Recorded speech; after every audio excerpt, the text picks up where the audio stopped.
Reality check கொடுக்குற மாதிரி ரிலேட்டபிளான ஒரு கண்டென்ட் இருக்கும்னு சொல்லி நம்பலாம். அண்ட் அடுத்தபடியா ஒரு பலமான என்ட்ரி ஜென் ஸ்டுடியோஸ் உடைய ப்ரொடியூசர் புகழ் சார் அவர்களை அழைக்கிறேன்.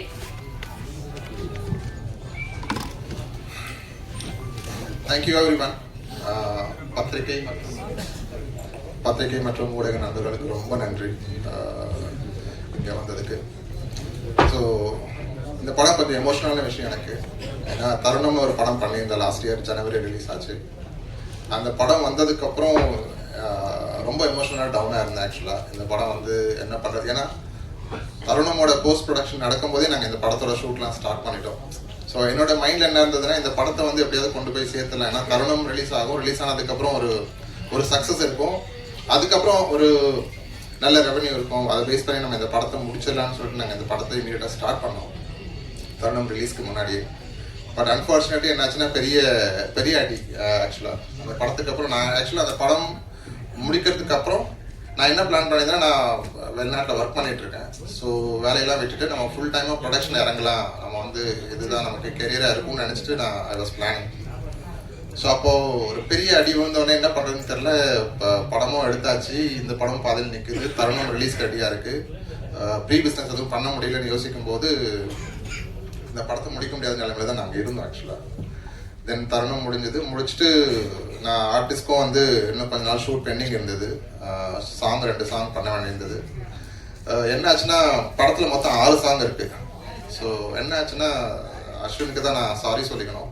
ஏன்னா இந்த படத்தில் வந்து மொத்தம் 6 சாங்கில் வந்து 2 சாங்கை கட் பண்ணிவிட்டு 4 சாங்லேயே போய்க்கலான்னு சொல்லிட்டு நான் அஸ்வின்கிட்ட சொல்லும்போது அவருக்கு கண்டிப்பாக ஒரு டிசப்பாயின்மெண்ட்டாக இருந்திருக்கும்னு நினைக்கிறேன். ஏன்னா ஸோ ஒரு மியூசிக் டைரக்டருக்கு வந்து இதில் நல்ல ஸ்கோப் இருக்குது. இந்த படத்தில் வந்து ஒரு பெரிய என்ன சொல்கிறது சாங்காகவும் சரி, இருக்கிற எல்லா சாங்கும் ஒரே ஒரு சாங் மட்டும் தான் மாண்டேஜாக இருக்குது, மீதி சாங் எல்லாமே டான்ஸ் நம்பர்ஸ் தான். ஸோ நாங்கள் விஜயராணி மேடம் கிட்ட பேசும்போது கூட நாங்கள் வந்து பேசும்போது 5 சாங் தான் பேசணும். ஏன்னா ஒரு மாண்டேஜ் மெத்தடில் 5 சாங் என்னப்போ ஃபுல்லாகவே டான்ஸ் நம்பராக இருக்கும்னு சொல்லிட்டு தான் நாங்கள் பிளான் பண்ணோம். பட் அன்ஃபார்ச்சுனேட்லி என்னோட ஃபினான்ஷியல் கிரைசிஸ்னால எங்களால் இருக்கிற ரிமைனிங் ஷூட் முடிக்கிறதுக்கான ஃபண்ட் இல்லை, அந்த சாங் முடிக்கிறதுக்கான ஆப்பர்ச்சுனிட்டியும் இல்லை. ஏன்னா அப்போ தான் தருணம் அடித்து கீழே விழுந்த டைம் நான். ஸோ அந்த டைமில் தான் சரி இது முடிக்கலாமா வேணாமான்னு யோசிச்சுட்டு இருக்கும்போது தான் நாங்கள் இல்லை இருக்கிற கண்டென்ட் வச்சு நம்ம படத்தை எடிட் பண்ணுவோம். எடிட் பண்ணிட்டு என்ன வந்திருக்கு நம்ம, ஏன்னா ஆல்ரெடி நாங்கள் வந்து 27 days ஷூட் பண்ணிட்டோம். நாங்கள் பொள்ளாச்சி சென்னை எல்லாம் ஷூட் பண்ணி முடிச்சிட்டோம். சென்னையில் நிறைய இடம், ஆல்மோஸ்ட் ஒரு 20-25 இடத்துல நாங்கள் ஷூட் பண்ணோம். பொள்ளாச்சியில் வந்து சார் சொன்ன மாதிரி தேவர் மகன் ஷூட் பண்ண அந்த வீட்டில் தான் நாங்கள் ஷூட் பண்ணோம். ப்ளஸ் பொள்ளாச்சி சுற்றி இருக்கிற நிறைய இடங்கள் நாங்கள் ஷூட் பண்ணிட்டு இருந்தோம். அப்போது இந்த பேலன்ஸ் இருக்க ஷூட் முடிக்க முடியல. அப்போ நான் மியூசிக் டைரக்டர்கிட்ட வந்து உட்காந்து பேசும்போது இல்லை அஸ்வின், நம்மளால் மியூசிக் வந்து சிங்கர் வச்சு போக முடியாது, ஏன்னா ரிமைனிங் சாங் பண்ணி அதுக்கப்புறம் 2 சாங்கை நீங்கள் ஷூட் முடிச்சு கொண்டு வரதுக்குள்ளே பெரிய பட்ஜெட் ஆகிடும். அந்த பட்ஜெட் இருந்தால் நம்ம வந்து போஸ்ட் ப்ரொடக்ஷன் நல்லா பண்ண முடியும்னு சொல்லிட்டு நாங்கள் பேசிகிட்டு இருந்தப்போ எல்லாருக்கும் கொஞ்சம் ஒரு டிசப்பாயின்மெண்ட் தான் எல்லாருக்கும், எனக்கும் சேர்த்து தான் சொல்கிறேன். ஏன்னா நான் முதல்ல இந்த படம் கமிட் ஆகிறதுக்கு முன்னாடியே ஒரு சாங்கை செலக்ட் பண்ணி, அந்த சாங் ரொம்ப நல்ல சாங், பாசின்னு ஒரு சாங்கு, அந்த சாங்குனால தான் வந்து நான் ஃபஸ்ட்டு அஸ்வினை எனக்கு ரொம்ப பிடிக்க ஆரம்பிச்சது. ஏன்னா அதுக்கு முன்னாடி எனக்கு அஸ்வின் யாருன்னு தெரியாது. ஸோ அஸ்வின் கிட்ட வந்து அந்த சாங் கேட்டுட்டு இல்லை இந்த சாங் ரொம்ப நல்லா இருக்கு, இந்த நம்ம படத்தில் யூஸ் பண்ணோம், ஃபியூச்சரில் எடுக்க போகிற படத்துலன்னு சொல்லிட்டு அந்த சாங் எடுத்து வச்சோம். கடைசியில் அந்த சாங்கை எங்களால் ஷூட் பண்ண முடியாமல் போச்சு, ஏன்னா அவ்வளோ ஃபினான்ஷியல் கிரைசிஸ் எங்களுக்கு. தென் வி ஸ்டார்ட் ஓகே இப்போ இருக்கிற ஃபண்டை வச்சு நம்ம லெட் ஸ்டார்ட் த ஷூட் அப்படின்னு சொல்லிட்டு நான் என்ன பண்ண கெரியரில் வந்து ஒரு 6 months நான் பிரேக் எடுத்தேன். சரி இதுக்கு இந்த சினிமா ஒர்க் நல்லா போயிட்டு இருக்கு, இதை முடிப்போம் எல்லாம் பண்ணுவோன்னு சொல்லிட்டு ஆஃபீஸில் வந்து ஒரு பிரேக் மாதிரி எடுத்துட்டு I started to work here. Then அந்த அடி விழுந்தவொடனே என்னாச்சு, ஓகே இதுக்கப்புறம் நம்ம இருந்தாலும் மூஞ்சி முகரெல்லாம் பேந்துரும்னு சொல்லிட்டு திரும்ப வேலைக்கு போக ஆரம்பிச்சிட்டேன். ஸோ வேலைக்கு போயிட்டு திரும்ப ஒர்க் பண்ண ஆரம்பிச்சிட்டேன். ஸோ ஒர்க் அண்ட் எம்ப்ளாயும் ஒர்க் பண்ணிட்டு இதையும் பேலன்ஸ் பண்ணி போயிட்டு இருந்தது. ஸோ அப்புறமா தான் நாங்கள் போஸ்ட் ப்ரொடக்ஷன் ஆரம்பித்தோம். ஸோ எங்களுக்கு வந்து ஃபஸ்ட்டு அசோக் வந்து கதை சொல்லும்போது ஆஸ் அ ஷார்ட் ஃபிலிம் டைரக்டராக எனக்கு இருந்த ஒரே ஒரு கான்ஃபிடென்ட் என்னன்னா ஒரு கண்டென்ட் தான். ஸோ எனக்கு வந்து கண்டென்ட் அவர் சொல்லும்போது நீங்கள் லைனாக சொல்லுங்க அப்படின்னு சொன்னால் லைன் சொன்னார். நீங்கள் ஓகே நீங்கள் ஸ்கிரிப்டாக முடிச்சு கொண்டு வாங்க, பவுண்ட் இருந்ததுக்கப்புறம் நம்ம பார்க்கலான்னு சொல்லியிருந்தேன். ஒரு 2 months போய் வீட்டில் உட்காந்து ஒரு நல்ல பவுண்ட் ரெடி பண்ணி கொண்டு வந்தார். திடீர்னு ஃபோட்டோ அனுப்பார் ஊர்லேருந்து, எங்கேயாவது ஆடு மேய்ச்சிட்டே ஃபோட்டோ உட்காந்து வயலில் உட்காந்து எழுதிட்டு இருப்பார். அவர் திருப்பூர் பக்கத்தில் அவரோட ஊர் அவருக்கு. ஸோ திடீர்னு பார்த்தா வயலில் லுங்கி கட்டிட்டு வேஷ்டி கட்டிட்டு ஆடை மேய்ச்சிட்டு இருப்பாரு, மாடை மேய்ச்சிட்டு இருப்பாரு. ஸ்கிரிப்ட் புக்கு மட்டும் ஃபோட்டோ எடுத்து அனுப்புவார், இதை முடிச்சிருக்குன்னு சொல்லிட்டு. பட் ஃபைனலாக முடிச்சு கொண்டது எங்ககிட்ட காமிக்கும் போது கண்டென்ட் ரொம்ப நல்லா இருந்தது, பவுண்ட் நல்லா இருந்தது. அப்புறமா தான் ஸ்டார்காஸ்ட்லாம் பார்க்க ஆரம்பித்தோம். அப்போது பெரிய ஹீரோஸ் வச்சு போகலாம் அப்படின்னு ஒன்று இருந்தது. அதுக்கப்புறம் நோன் ஆர்டிஸ்டாக இருந்தால் நல்லா இருக்கும்னு இருந்தது. அப்போது ஒரு வெல் நோன் பெரிய மியூசிக் டைரக்டரோட பையனை லான்ச் பண்ணுறதா இருந்தோம் நாங்கள் இந்த படத்தில். ஸோ அவங்க போய் அவருக்கு கதையும் சொன்னோம். நாங்கள் சொல்கிறச்ச என்னென்னா அவருக்கும் வந்து ஒரு ஹெசிடேஷன். கதை சூப்பராக இருக்குது, கதை ரொம்ப நல்லா இருக்குது, இந்த கதையை நான் எடுத்து வச்சுக்கிறேன். ஆனால் நீங்கள் வந்து என்னோடய பையனை வந்து நான் ஒரு பெரிய மியூசிக் டைரக்ஷனில் பெரிய டைரக்டர் கூட பெரிய பேனரில் நான் லான்ச் பண்ண இருக்கேன். அதனால் இப்போ வேண்டாம் சார், நம்ம இந்த படத்தை நான் கண்டிப்பாக 2வது படமாக பண்ணுறேன், நீங்கள் வெயிட் பண்ணுங்க அப்படி சொன்னார். நாங்கள் படம் நரேஷன் கொடுத்து அவர் ரொம்ப ஹாப்பி ஆகிட்டார் இந்த மியூசிக் டைரக்டர். பட் அன்ஃபார்ச்சுனேட்டாக என்ன ஆச்சுன்னா எனக்கு வந்து வெயிட் பண்ணுறதுக்கான டைம் இல்லை. ஸோ அப்போ நாங்கள் என்ன சொல்லிட்டோம், வேற ஆப்ஷன் பார்க்க ஆரம்பிச்சிடலாம். ஏன்னா அவர் அடுத்து ஒரு ஃபர்ஸ்ட் படம் முடிச்சு அப்புறமா நமக்கு வந்துடுறதுக்குள்ளே என்ன டைம் ஆகும்னு நமக்கு தெரியாதுன்னு சொன்னோம். இன்னைக்கு வரைக்கும் அந்த மியூசிக் டைரக்டரோட பையனுக்கு இன்னும் படம் எதுவும் செட் ஆகலை, இன்னும் ஸ்டார்ட் கூட ஆகலை. நாங்கள் இப்போ படம் முடிச்சு வந்துட்டோம் இப்போ. ஸோ ஆனால் அந்த மியூசிக் டைரக்டருக்கு ரொம்ப தேங்க்ஸ் சொல்லணும். ஏன்னா அவர் அன்னைக்கு இந்த படத்தை வேல்யூ பண்ணி அந்த நரேஷன் கேட்டு எங்களுக்கு வந்து ரொம்ப அப்ரிஷியேட் பண்ணியிருந்தார் அன்னைக்கு. அது வந்து எங்களுக்கு ரொம்ப பூஸ்டிங்காக இருந்தது. நாங்கள் சொல்ல வந்த விஷயத்த அவரு கதையை அண்டர்ஸ்டாண்ட் பண்ணிட்டு எங்களுக்கு நிறைய விஷயம் அவர் ஃபீல் பண்ணிட்டு இருந்தார். சார் இந்த கதையில் இது நல்லா இருக்குல்ல, இந்த கதையில் அந்த ஆர்க் நல்லா இருக்குல்ல, இந்த கேரக்டரோட ஆர்க் நல்லா இருக்குன்னு சொல்லிட்டு ஒவ்வொரு தடவையும் அவர் வந்து எங்களை ஃபாலோ பண்ணிட்டே இருந்தார். இன்ஃபேக்ட் வந்து இல்லை சார் நாங்கள் வேற ஹீரோ வச்சு படம் பண்ணுறேன்னு சொல்லிட்டு நாங்கள் ஃபோன் பண்ணி சொல்லிட்டு அவரும் அவர் மேனேஜரும் எனக்கு ஃபாலோ பண்ணிட்டே இருந்தாங்க. என்ன சார் ஸ்டார்ட் பண்ணிட்டீங்களா, என்ன சார் எப்படி போயிட்டு இருக்கு, ஷூட் நடந்துட்டு இருக்கா, அந்த மாதிரி ரெகுலராக ஃபாலோ அப் பண்ணிட்டு இருந்தாங்க. But I should thank him. Maybe preview ஷோக்கு அவர் இன்வைட் பண்ணலான்னு இருக்கேன். மேபி பார்க்கலாம், அவர் வந்து நீங்கள் அவர்கிட்ட கேள்வி கேட்கலாம், எப்படி சார் மிஸ் பண்ணீங்கன்னு சொல்லிட்டு.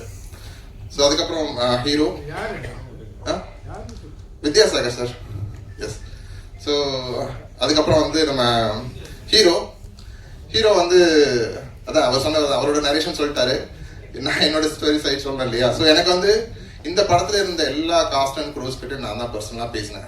டெக்னீஷியன் இருந்து மேலேருந்து என்ன டாப் லெவல் டெக்னீஷியன் இருந்து கீழே ஒர்க் பண்ண செட் அசிஸ்டன்ட் வரைக்கும் எல்லார்கிட்டையும் பர்சனலாக கூப்பிட்டு ஆஃபீஸில் உட்காந்து எங்களோட எக்ஸ்பெக்டேஷன் என்ன, எங்கள் ப்ரொடக்ஷன் நாங்கள் என்ன பிளான் பண்ணிட்டு இருக்கோம், என்ன நாங்கள் பண்ண போகிறோம், உங்ககிட்ட இருந்து என்ன எக்ஸ்பெக்டேஷன் நான் கிளியராக லைனை ட்ரா பண்ணிட்டு தான் நாங்கள் ஷூட்டே ஸ்டார்ட் பண்ணோம். அப்படி தான் எல்லாருக்கும் போயிட்டு இருந்தது. ஸோ அப்போது எங்கள் ஆர்டிஸ்டோட இது ரெஃபரன்ஸ் வந்தோடனே நாங்கள் அந்த இது பார்த்தோம், வெப் சீரிஸ் பார்த்தோம். எனக்கு பிடிச்சிருந்தது. நான் ஒன்று தான் கேட்டேன், ஹீரோக்கு தமிழ் பேச தெரியுமான்னு மட்டும்தான் கேட்டேன். ஏன்னா லான்ச் பண்ணுறது நம்ம தமிழ் பையனாக இருக்கணும்னு நான் எதிர்பார்த்தேன் ஒரு நியூ ஆர்டிஸ்ட்டை லான்ச் பண்ணும்போது. அப்போது இல்லை சார் இங்கே தான் ஈக்காட்டுத்தங்கல் தான் அவர் வீடு, அவருக்கு வேலைக்காக அங்கே ஹைதராபாத் போயிருக்காரு, மற்றபடி தமிழ் பையன் தான் அப்படி சொல்லப்போ உடனே ஃபோன் பண்ணேன், பேசினேன், மெசேஜ் அனுப்பிச்சேன். அவர் ப்ராங்க்னு நினச்சிட்டாரு, என்ன பண்ணுறது. இன்னைக்கு வந்து அவர் நிறைய பேர் ப்ராங்க் பண்ணிட்டு இருக்காங்க. நான் கால் பண்ணதுக்கு முன்னாடி நிறைய பேர் வந்து ஃப்ரெண்ட்ஸே வந்து அவருக்கு ப்ராங்க் பண்ணியிருக்காங்க. சென்னையில் அவனுக்கு ஆப்பர்ச்சுனிட்டி இருக்குது, நீ வா சென்னைக்கு வான்னு சொல்லிட்டு நிறைய பேர் ப்ராங்க் பண்ணி அவர் பேசினதுனால நானும் அப்படி தான் பண்ணுறேன்னு நினச்சிட்டாங்க. பட் இட்ஸ் குட் தட்னு அவர் வந்தார், நரேஷன் கேட்டுட்டு அவர் ஓகே சொன்னார். அதுக்கப்புறம் செகண்ட் நாங்கள் ஆன்போர்ட் பண்ணது அர்ச்சனா அவங்கள தான். அர்ச்சனா அவங்களுக்கு வந்து நிறைய ஆப்ஷன்ஸ், டைரக்டர் வந்து ஒரு எக்ஸ்பெக்டேஷன் வச்சுருந்தார், இந்த மாதிரி எங்களுக்கு வேணும் அப்படின்ற மாதிரி ஒரு எக்ஸ்பெக்டேஷன் இருந்தது. பட் ஆனால் வந்து நாங்கள் தட் வாஸ் லாஸ்ட் டே. ஏன்னா ஒரு ஷார்ட் டைமில் நாங்கள் ஷூட் போகிறது பிளான் இருந்தது. எனக்கு வந்து ஆர்டிஸ்டாக எனக்கு இமீடியட்டாக வேணுன்றப்போ நான் ஃபஸ்ட்டு டெக்ஸ்ட் பண்ணி கேட்டேன் அர்ச்சனா அவங்க கிட்டக்க, இல்லை சார் நான் ஒரு ஷூட்டில் இருக்கேன், எனக்கு ஒரு ஈவினிங்காக ஃபோன் பண்ணுங்கன்னாங்க. அப்புறம் ஈவினிங் அகைன் மெசேஜ் பண்ணேன். மேபி வந்து அவங்களுக்கு மேபி கான்ஃபிடன்ஸ் இல்லாமல் இருக்கலாம். அவங்க கேட்டாங்க என்ன ப்ரொடக்ஷன் அப்படின்னா. ஏன்னா again the industry is not so professional right. ஏன்னா அவங்க வந்து ஈஸியாக அப்ரோச் பண்ண முடிஞ்சு நம்ம வந்து எல்லாரும் கேட்குறாங்க நீங்கள் படம் நடிக்கிறீங்களான்னு. அதுக்கப்புறம் வந்து I don't know whether it is happening or not. So எல்லாருக்குமே ஒரு ஃபியர் இருக்கும், specially the female artist. So அதே ஃபியர் தான் அவங்களுக்கு இருந்தது. பட் நான் ஃபோன் பண்ணி எக்ஸ்பிளைன்ட், இந்த மாதிரி இருக்குது, நாங்கள் பண்ணியிருக்கோம், எங்கள் படம் ரிலீஸ்க்கு ரெடியாக இருக்குது, ஸோ இந்த மாதிரி இருக்குது, நீங்கள் ஆடிஷன் பண்ண முடியுமான்னு கேட்டேன். நாங்கள் சொன்ன அடுத்த ஒரு 2 டேஸ்லேயே வந்து அவங்க சென்னை வந்தாங்க. அவங்க மதரும் தான் வந்திருந்தாங்க, வந்து ஆடிஷன் பண்ணாங்க. ஆடிஷன் பண்ணிட்டு ரொம்ப நல்லா வந்திருந்தது. உடனே இமீடியட்டாக வி டிசைட் ஓகே இவங்க தான் ஹீரோயின் டிசைட் பண்ணோம். தென் 1 by 1 we started to onboard. Sneha உள்ள வந்தாங்க, பிரத்து. ஸ்னேகா வந்து இட்ஸ் ஹீரோயினோட ஃப்ரெண்டாக பண்ணியிருக்காங்க. இந்த படத்தில் ரொம்ப பியூட்டிஃபுல்லாக வந்திருக்கு. அது நம்ம வீட்டில் ஒவ்வொரு வீட்லேயும் ஒரு நாட்டி கேர்ள் இருப்பாங்க இல்லையா, அந்த கேர்ள் தான் அவங்க ஸ்னேகா. அவங்க ரொம்ப அழகாக வந்திருக்கு. ஸோ ஹீரோயினுக்கு ஈக்குவலாக டஃப் கொடுக்குற மாதிரியான ஒரு என்ன சொல்கிறது எமோஷன்ஸ், இந்த எக்ஸ்பிரஷன்ஸ்லாம் பயங்கரமாக கொடுத்துருக்காங்க. எல்லாருக்கும் பிடிக்கும் நம்புறேன். ஸோ பெர்ஃபார்மன்ஸாகவே ஹீரோ அண்ட் ஹீரோயின் காம்பினேஷன்ஸ்லாம் அவ்வளோ சூப்பராக எமோஷ்னலாக நிறைய விஷயங்கள் வந்து ரொம்ப என்ன சொல்கிறது ரொம்ப விஷயங்கள் நல்லா பியூட்டிஃபுல்லாக வந்திருக்கு. இது வந்து இன்னைக்கு ஜென்ரேஷன் ஆடியன்ஸ்க்கு நல்லா கனெக்ட் ஆகும்னு நான் நம்புகிறேன். அதுக்கப்புறம் பிரத்து கூட இன்னொரு நண்பர் ஒர்க் பண்ணார்.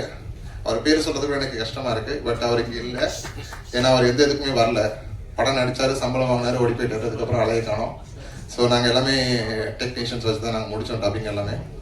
ஸோ பிரத்து வந்து ஒண்டர்ஃபுல் ஆர்டிஸ்ட். படத்தில் பார்த்தீங்கன்னா தெரியும், ரொம்ப காமிக்கலாக, ரொம்ப காமெடியாக ஹீரோவோட ஃப்ரெண்டாக வந்திருக்காரு. இது இல்லாமல் ஹீரோவுக்கு வந்து இன்னும் 2 ஃப்ரெண்ட்ஸ் இருக்காங்க, ப்ளஸ் ஒரு ட்வின்ஸ் வேறு நடிச்சிருக்காங்க. ஸோ அந்த கேங்கே வந்து ஒரு என்ன சொல்கிறது, பேச்சுலர் ரூம் கேங்னாலே உங்களுக்கு தெரியும் என்ன மாதிரியான எமோஷன், என்ன மாதிரியான ஒரு வைப் இருக்கும்னு. ஸோ டிபிக்கல் பேச்சுலர் ரூம் வைப்பு படத்தில் கண்டிப்பாக இருக்குது. அதே போல் கேர்ள்ஸ் சைடில் டிபிக்கல் ஃபீமேல் என்ன சொல்கிறது, பிஜி ஹாஸ்டல் எப்படி இருக்குமோ அந்த மாதிரி தான் அந்த ஃபீமேல் சைடும் இருக்கும். But it came out really wonderful. And அதுக்கப்புறம் பார்த்தீங்கன்னா வைஜி சார் வந்து இந்த படத்துக்குள்ளே வந்தது வந்து பார்த்தீங்கன்னா, நாங்கள் வந்து ஒரு ஃபுட் பிஸ்னஸ் பண்ணிட்டு இருந்தோம். சாருக்கு சொல்லாமல் தெரியல, ஒரு ஃபுட் பிஸ்னஸ் பண்ணிட்டு இருந்தோம். நாங்கள் சினிமா படத்துக்கு கூட நாங்கள் எங்கள் கிச்சனில் இருந்தால் ஃபுட்லாம் போயிட்டு இருந்தது. அப்போ நாங்கள் ஹோம் டெலிவரிலாம் ஃபுட் கொடுத்துருந்தோம், ஹோம் ஃபுட் கொடுத்துட்டு இருந்தோம். அப்போது சாருக்கு வந்து படத்துக்கு பிச் பண்ணுறதுக்கு முன்னாடி, சார் இந்த மாதிரி ஹோம் ஃபுட் இருக்குது, நீங்கள் ட்ரை பண்ணணும் அப்படின்னு கேட்கும்போது அப்படிதான் சார் வந்து கனெக்ட் பண்ண ஆரம்பித்தோம். அப்போது சரி ஃபுட்டு கொடுங்களேன், சாம்பிள் நம்ம சாப்பிட்டு பார்க்கலான்னு சொல்கிறது. சாப்பிட்டு கொண்டு கொடுத்தோம். சாப்பாடு சாருக்கு பிடிச்சிருந்தது. அப்புறம் ஸ்லோவாக நாங்கள் படத்தை பற்றி டிஸ்கஸ், இந்த மாதிரி படம் இருக்குது சார், நாங்கள் படம் பண்ண போகிறோம். ஏன்னா எனக்கு வந்து சார், இப்போ வந்து அவங்களாம் பெரிய ஆர்டிஸ்ட், லெஜெண்ட்ஸ். எனக்கு வந்து ரொம்ப பயம், ஏன்னா நம்ம போய் கேட்டுட்டு அவங்க பண்ண மாட்டேன்னு சொல்லிட்டாங்கன்னா என்ன பண்ணுறது.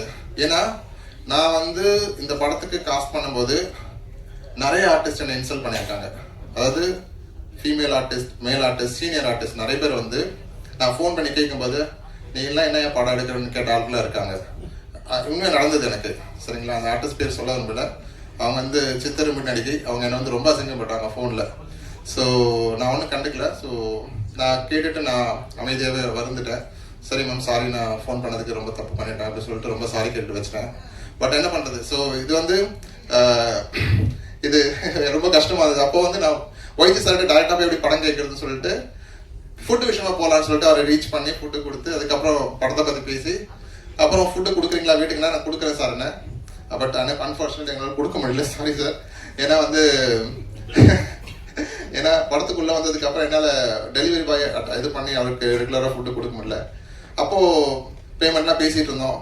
அப்போ பேசிகிட்டு இருக்கும்போது சார் சொன்னார், அவரோட ஃபினான்ஷியல் கமிட்மெண்ட்லாம் சொன்னார். நான் சரி சார் சொன்னேன். அப்புறம் சார் எனக்கு கொஞ்சம் எனக்காக சின்ன படம் சார், ப்ரொடியூசர் சார், எனக்கு கொஞ்சம் காப்பாற்றுங்க சார் என்ன. சரி உன்னோட ஃபுட் வந்து நீ பாதி எடுத்து தரியா அப்படின்னு என்னை கேட்டார். நான் சொன்னேன் தரேன் சார் அப்படின்னேன். அப்போ நீ தரேன்னா அப்போ நானும் தரேன் அப்படின்னு சொல்லிட்டு அவர் டிஸ்கவுண்டட் மீ லைக் எனக்காக அவர் ஒரு பெரிய விஷயம் பண்ணார். பட் என்ன சொல்கிறது, இந்த படத்தில் வந்து சார் உள்ள வந்து எனக்கு ரொம்ப ரொம்ப ப்ரிவிலேஜ்னா, பிகாஸ் படத்தில் நீங்கள் பார்த்தாலே தெரியும், ஒவ்வொரு சீனும் வந்து அவரோட எமோஷன்ஸ், அவரோட எக்ஸ்பிரஷன்ஸ் அதெல்லாம் வந்து நாங்களே உட்காந்து பார்த்துட்டு இருப்போம்.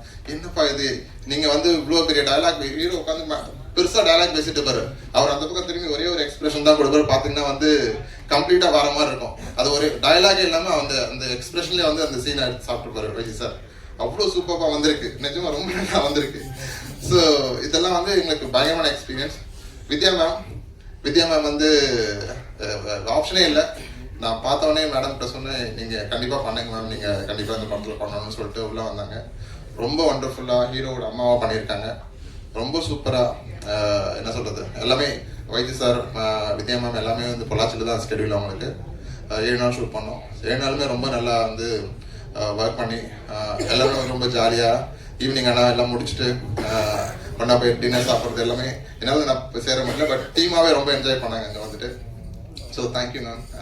அதுக்கப்புறம் விஜயராணி மேம், டான்ஸ்க்கு வந்து கொரியோகிராஃபி நாங்கள் பார்க்கணும்னு சொல்லிட்டு நிறைய விஷயங்கள் பேசிகிட்டு இருந்தோம். பயங்கர கோயின்சிடென்ட் நடந்தது. அவங்க மேடம் உள்ளே வரதுக்கு முன்னாடி அவங்களுக்கு ஸ்ரீதர் சாரோட விஷயம் மட்டும் தான் தெரியும். பட் அது இல்லாமல் வேறு நிறைய விஷயங்கள் பற்றி அவங்கள பற்றி நிறைய விஷயங்கள் ஒரே டைமில் எனக்கு வந்துட்டு இருந்தது.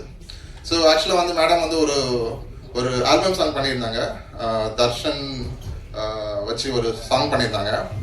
அந்த சாங் வந்து நான் பார்த்துட்டு நான் பசங்கிட்ட பேசிகிட்டு இருந்தேன், இது வந்து ரொம்ப நல்லா இருக்குது. தேவிகாவும் தர்ஷனும் பண்ணியிருந்தாங்க அந்த சாங்கு. ஆல்பமாக ரொம்ப நல்லா இருந்தது, மேக்கிங்காக ரொம்ப சூப்பராக இருந்தது. நான் கேட்கும்போது யார் பண்ணாங்க அப்படின்னு கேட்கும்போது விஜயராணி மேடம் சொன்னாங்க. அப்போது விஜயராணி மேடம் சொல்லிட்டு அன்றைக்கி ஈவினிங் வந்து ஒரு ஃப்ரெண்டு ஆஃபீஸ் போகிறாரு, வந்துட்டு நாங்கள் இந்த மாதிரி கொரியோகிராஃபி பார்த்துட்ருக்கோம் அப்படின்னப்போ நீங்கள் விஜயராணி மேடம் வச்சுக்கோங்களேன் அப்படின்னு அவர் சொல்லும்போது எனக்கு ஒரே நாள்லேயே ரெண்டு பேர் வந்து நானும் வந்து அவங்கள பற்றி அப்ரிஷியேட் பண்ணி பேசியிருக்கேன். அன்றைக்கி மார்னிங் தான் அதே நாள் ஈவினிங் வந்து என்னோட ஃப்ரெண்டும் வந்து பேர் சொல்லும்போது எனக்கு ரொம்ப ஸ்ட்ரைக் ஆச்சு, இதுதான் மேஜிக்கல் அப்படின்னு நினச்சிட்டு உடனே மேடம் நம்பர் வாங்கினேன், ஃபோன் பண்ணேன், பேசினேன், அவங்க உள்ளே வந்தாங்க. தென் மியூசிக் டைரக்டர் பற்றி சொல்லணும். நிறைய இடத்துல வந்து அவருக்கு கஷ்டத்தை கொடுத்து ஆள் ஒரு நாள் நானாக தான் இருப்பேன்னு நினைக்கிறேன். ஏன்னா இதில் வந்து அவர் வந்து பெர்ஃபெக்ஷனிஸ்ட். நீங்கள் வந்து படத்தில் பார்த்தா தெரியும், சாங்காக பார்த்தா தெரியும். ஏன்னா அவர் வந்து he wants to win. இது வந்து எல்லா டெக்னீஷியனுக்கும் இருக்கிற ஒரு எக்ஸ்பெக்டேஷன், எல்லா டெக்னீஷியனுக்குமான ஒரு ஒரு ஒரு இது. அவர் வந்து என்னன்னா அவருக்கு பெர்ஃபெக்டாக இருக்கணும். அந்த சவுண்டிங் லைவ் எல்லாம் பார்த்தீங்கன்னா, நீங்கள் லைவ் எல்லாம் இப்போ நிறைய படங்களை வந்து பார்த்தீங்கன்னா லைவ் எடுக்கிறது இல்லை, ப்ரோக்ராம் பண்ணிட்டு போயிட்டே இருக்காங்க. ஆனால் நம்ம படத்தில் நிறைய லைவ் எடுத்திருக்காரு. சாங்குக்கு இருந்தாலும் சரி, பேக்ரவுண்ட் ஸ்கோருக்கு இருந்தாலும் சரி, நிறைய லைவ் மியூசிக் எடுத்து அதை அட்டாச் பண்ணியிருக்காரு. அது வந்து அதில் பெர்ஃபெக்டாக இருக்கும்னு நினைப்பாரு. நான் வந்து பட்ஜெட்டாக வந்து ஃபைனான்ஷியலாக டவுனாக இருக்கும்போது, இல்லை அஸ்வின் கொஞ்சம் ஏதாவது பார்த்து பண்ணுங்க அஸ்வின், ப்ரோக்ராம்லேயே தட்டிடுங்க அஸ்வின் அப்படின்லாம் சொல்லுவேன். இல்லை சார், நான் வந்து பெர்ஃபெக்டாக பண்ணுவேன்னு சொல்லிட்டு ரொம்ப பெர்ஃபெக்டாக மியூசிக்கலாக எல்லா மியூசிக்கும் பண்ண 4 சாங்குமே வந்து ரொம்ப சூப்பராக வந்திருக்கு. அந்த 2 சாங்கும் முடிச்சு நாங்கள் ஃபீச்சர்ஸ் ஏதாவது படத்தில் யூஸ் பண்ணலான்னு இருக்கோம். பட் இந்த 4 சாங் முடிச்ச 4 சாங்குமே ரொம்ப சூப்பராக வந்திருக்கு. ஸோ எல்லாருமே என்ஜாய் பண்ணுற மாதிரி இருக்குது. இதை நாங்கள் சரிகமா எடுத்து ரிலீஸ் பண்ணியிருக்காங்க. பியூட்டிஃபுல்லி கேம் சரிகமா பார்த்துட்டு, சார் பெரிய படங்களோட மியூசிக்கே வந்து லிரிக்கல் வீடியோ போகிறதுல நீங்கள் என்ன லிரிக்கல் வீடியோ கொண்டு வந்து காமிக்கிறேன்னு கேட்டாங்க. சார் நீங்கள் விஷுவல் பாருங்கள், அப்புறம் டிசைட் பண்ணுங்கன்னு சொல்லிட்டு வி ஷோ தம் விஷுவல். அது லிரிக்கல் வீடியோ பார்த்துட்டு ரொம்ப அப்ரிஷியேட் பண்ணிட்டு, இல்லை நீங்கள் சொன்ன மாதிரி லிரிக்கல் வீடியோ போய்க்கலான்னு போட்டோம். இது வரைக்கும் பார்த்தீங்கன்னா குமுலேட்டிவாக more than 3 million கிராஸ் பண்ணிடுச்சுன்னு நினைக்கிறேன் இப்போ இந்த டைம் வரைக்கும். ஸோ இட்ஸ் ஆல்மோஸ்ட் இன்னும் ரிலீஸ் பண்ணி 3 days ஆகுது, ஆல்மோஸ்ட் கிராஸ் 3 million. ஸோ ரொம்ப நல்ல ரிசப்ஷன் இருக்கு. கார்த்திக் சார் கூட சொல்லிட்டு இருந்தாரு, சார் எனக்கு வந்து சாங் சக்ஸஸ் ஆனதுக்கு வந்து எப்படி தெரியும்னா, எனக்கு வந்து நிறைய பேர் கால் பண்ணுவாங்க சார், நம்ம சாங் ரிலீஸ் பண்ணதுக்கு அப்புறம் நிறைய பேர் கால் பண்ணி எனக்கு விஷ் பண்ணிட்டு இருக்காங்க, அது ரொம்ப ரொம்ப சந்தோஷமா இருக்கு சார்னு சொல்லியிருந்தாரு. ஸோ கார்த்திக் சாருக்கு ரொம்ப ரொம்ப நன்றி. இந்த படத்துல வந்து 6 பாட்டில் ஆல்மோஸ்ட் 4 சாங் சார் எழுதியிருக்காரு. இதுல இன்னொரு சந்தோஷமான விஷயம் என்னன்னா, நானும் ஒரு பாட்டு எழுதியிருக்கேன். சொல்லிக்கலாமா? நானும் ஒரு பாட்டு எழுதியிருக்கேன். நீங்க பார்த்த அந்த சேட் சாங் பார்த்தீங்களா, நீயாகும் ஒரு சாங் பார்த்துருப்பீங்க, அந்த சாங் எழுதியிருக்கேன் நான். ஸோ ஃபர்ஸ்ட் டைம் லிரிக்ஸும் நான் செஞ்சு பண்ணியிருக்கேன். ஸோ எப்படி வருதுன்னு பார்ப்பேன், நீங்கள் தான் பார்த்துட்டு அப்ரிஷியேட் பண்ண அந்த சாங் எப்படி வந்திருக்குன்னு சொல்லிட்டு. So then coming to Ashok, and before moving to Ashok, Raja sir, எங்கள் தங்கராஜ் சார் நான் அப்ரிஷியேட் பண்ணோம். ஏன்னா தங்கராஜ் சார் வந்து எனக்கு இப்போ ரீசெண்டாக தான் பழக ஆரம்பித்தோம். ஸோ ரொம்ப லவ்லி பர்சன். எனக்கு வந்து ரொம்ப வந்து ஏன்னா படத்தில் சினிமா இண்டஸ்ட்ரியில் அவர் ரொம்ப வருஷமாக ட்ராவல் பண்ணிட்டு இருக்காரு. அவர் நிறைய அப்ஸ் அண்ட் டவுன்ஸ் பார்த்துருக்காரு. நான் இப்போ தான் புதுசாக வந்திருக்கேன். ஆனால் 2 பேருக்குமே வந்து நிறைய விஷயங்கள் கோரிலேட் ஆகிருக்கு, நிறைய விஷயங்கள் சேம் வே ஆஃப் ஒரு அஃபெக்ட் ஆகிருக்கு எங்களுக்கு. ஸோ நான் ஷார்ட் பீரியட்ல அனுபவிச்சது அவர் வந்து ஒரு 15 வருஷமா அனுபவிச்சுட்டு இருக்காரு. But you have seen success, you have seen losses, you have seen good people, you have seen bad people, you have seen so many things.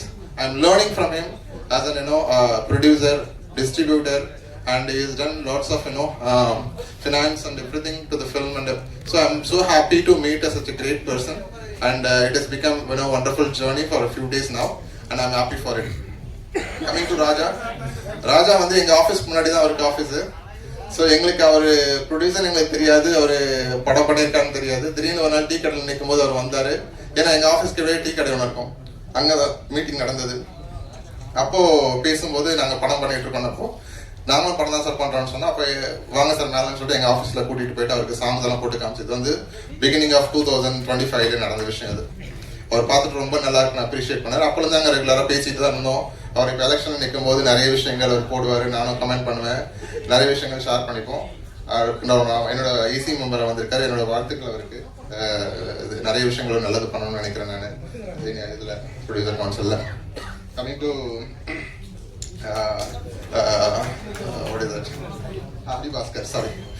Haribhaskar sir, நான் வந்து லாஸ்ட் ஃபியூ டேஸாக நிறைய செலிபிரிட்டிஸை இன்வைட் பண்ணணும்னு சொல்லிட்டு ஃபோனில் கால் பண்ணிட்டேன், வாட்ஸ்அப் மெசேஜ் அனுப்பிச்சிட்டேன், தெரிஞ்ச சோர்ஸஸ்லாம் வச்சு பேச சொல்லிட்டேன்.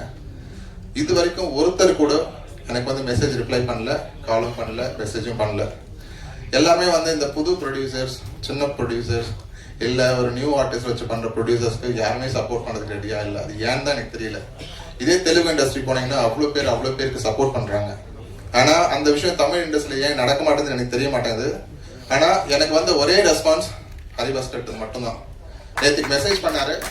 நேற்றுக்கு மெசேஜ் பண்ணனே சார் நான் இன்னைக்கு வந்து மீட் பண்றேன்னு சொல்லியிருந்தேன். உடனே அவர் நாளைக்கு 11 o'clock மீட் பண்ணலாம் அப்படின்னு சொல்லிட்டு உடனே லொகேஷன் ஷேர் பண்ணார். இன்னைக்கு மார்னிங் அவர் வீட்டுக்கு போனோம். வீட்டுக்கு போயிட்டு இந்த மாதிரி பண்ண போறோம் சார், நீங்க சப்போர்ட் பண்ணுங்க. எங்களுக்கு ஒரு ஆசை சார், எல்லாமே நியூ டீம், இங்க இருக்கிற எல்லாருமே நியூ டீம். இவங்க எல்லாருமே வந்து ஒரு ஃபர்ஸ்ட் டைம் படம் பண்ண, எனக்கு வந்து பெரிய டைரக்டர்ஸ் வேண்டாம், சரி அட்லீஸ்ட் ஒரு ஃபர்ஸ்ட் படம் பண்ண டைரக்டர் இல்ல ஃபர்ஸ்ட் டைரக்ட் பண்ண ஒரு டைரக்டர் இல்ல ஃபர்ஸ்ட் ஹீரோ பண்ண ஒரு ஹீரோ வந்து அட்லீஸ்ட் லான்ச் பண்ண நல்லா இருக்கும்னு சொல்லிட்டு அந்த level of director and artist கூட நான் கேட்டு பார்த்துறேன். அதுக்கு கூட யாருமே ரெடியா இல்லை. அதுதான் எனக்கு பயங்கர வருத்தமான விஷயம். இது மாறணும்னு நினைக்கிறேன் இந்த இண்டஸ்ட்ரியில. அது மாறுமா மாறாதுன்னு ஒவ்வொருத்தர் கையில் தான் இருக்கு. ஆனா நான் டைரக்டர்கிட்ட சொல்லிக்கிறேன், இதெல்லாம் பண்ணாதீங்க. அட்லீஸ்ட் இவர் பெரிய ஆள் ஆகும்போது மற்ற சின்ன ப்ரொடியூசருக்கு சப்போர்ட் பண்ணணும்னு நினைக்கிறேன். அர்ச்சனா இருக்கட்டும், இல்லை சுதர்ஷனா இருக்கட்டும், அசோகா இருக்கட்டும், இது பண்ணணும்னு நான் நினைக்கிறேன். ஸோ கடைசியில் ஹரிபாஸ்கர் எங்களுக்கு காலைல சொன்னேன், இல்லை சார் கண்டிப்பா நான் வரேன், நான் உங்களுக்காக சப்போர்ட் பண்றேன்னு சொல்லிட்டு இன்னைக்கு இவ்வளவு தூரம் வந்ததுக்கு ரொம்ப ரொம்ப தேங்க்யூ, ரொம்ப thank you. And finally I want to thank, last 2 பேர் தான் முடிச்சிடறேன், சாரி கொஞ்சம் டைம் எடுத்துட்டேன்.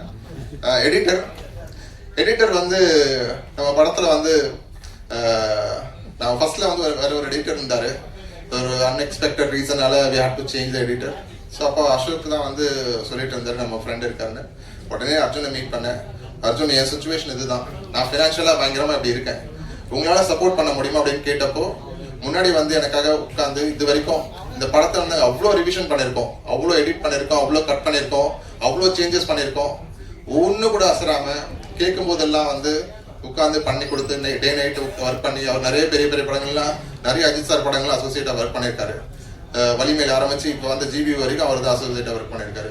ஆனால் நமக்காக அந்த படத்துலாம் அவரோட எடிட்டர்கிட்ட பெர்மிஷன் வாங்கிட்டு வந்து நம்மகிட்ட வந்து ஒர்க் பண்ணி இன்னைக்கு இந்த படத்தை பெரிய லெவலில் எடிட் பண்ணி நீங்கள் பார்த்தாலே தெரியும், கட்ஸ் எல்லாம் அவ்வளோ ஷார்ப்பாக இருக்கும், அவ்வளோ எக்ஸ்ட்ராடனரியாக இருக்கும். அதுக்கு எல்லாத்துக்கும் காரணம் அர்ஜுன் தான். Arjun ton a wonderful job. And இந்த வண்டர்ஃபுல் ஜாப், அந்த எடிட் பண்ண அந்த வண்டர்ஃபுல் ஒர்க்கை பயங்கரமாக எலிவேட் பண்ணி கொண்டு போனது அஸ்வின். அது அவங்க 2 பேர் இல்லைன்னா இந்த விஷயம் நடந்திருக்காது அந்த மேஜிக்லாம். ஸோ இது எல்லாத்தையும் ஆர்கெஸ்ட்ரேட் பண்ணி இதை வந்து ஒரு பெரிய லெவலில் ஒரு பெரிய படமாக கொண்டு வந்து சேர்த்ததுக்கு முழுக்க காரணம் captain of the ship which is Ashok. Ashok வந்து நாங்கள் ரொம்ப என்ன சொல்றது, we have seen the down times, ரொம்ப எக்ஸ்ட்ரீம் டவுன் டைமும் பார்த்துருக்கோம். அதான் சுதர்ஷன் சொன்ன மாதிரி நாங்கள் வந்து ஸ்டார்பக்ஸ்ல ஆரம்பிச்சு கடைசியில் ரோட்டு கடையில் நின்று டீ குடிக்கிற அளவுக்கு வந்துட்டோம் நாங்கள். ஆனால் அங்கே ஆரம்பிச்சு திரும்ப வந்து இன்னைக்கு இவ்வளோ தூரம் படத்தை முடிச்சிருக்கோம் அப்படின்னா it is all because of support from the director, artist. எனக்கு சுதர்ஷன் மாதிரி ஒரு ஆர்டிஸ்ட் கிடைச்சது, I should have been blessed with so many things. Because ஏன்னா படம் உங்களுக்கு தெரியும், ஆர்டிஸ்ட் எல்லாம் படம் முடிச்சாங்கன்னா எங்க போறாங்கன்னே தெரியாது, போஸ்ட் ப்ரொடக்ஷன்ல யாருமே இருக்க மாட்டாங்க. ஆனா அந்த டே 1 நாங்க எப்போ அவரை உள்ள கொண்டு வந்தோமோ அன்னைக்குல இருந்து இன்னைக்கு வரைக்கும் everyday comes to meet us, everyday comes to office. இவர் வந்து இப்போ புதுசா இந்த படம் வந்ததுக்கு அப்புறம் புதுசா இப்ப படம் சைன் பண்ணி தெலுங்குல ஒரு படம் பெருசா பயங்கர மாசான கமர்ஷியல் படம் ஒன்று பண்ணி 20 நாள் ஷூட் முடிச்சு தான் வந்திருக்காருங்க. இப்போ அதுதான் தாடி மீசெல்லாம் வச்சு அப்படி இருக்காரு அவர்.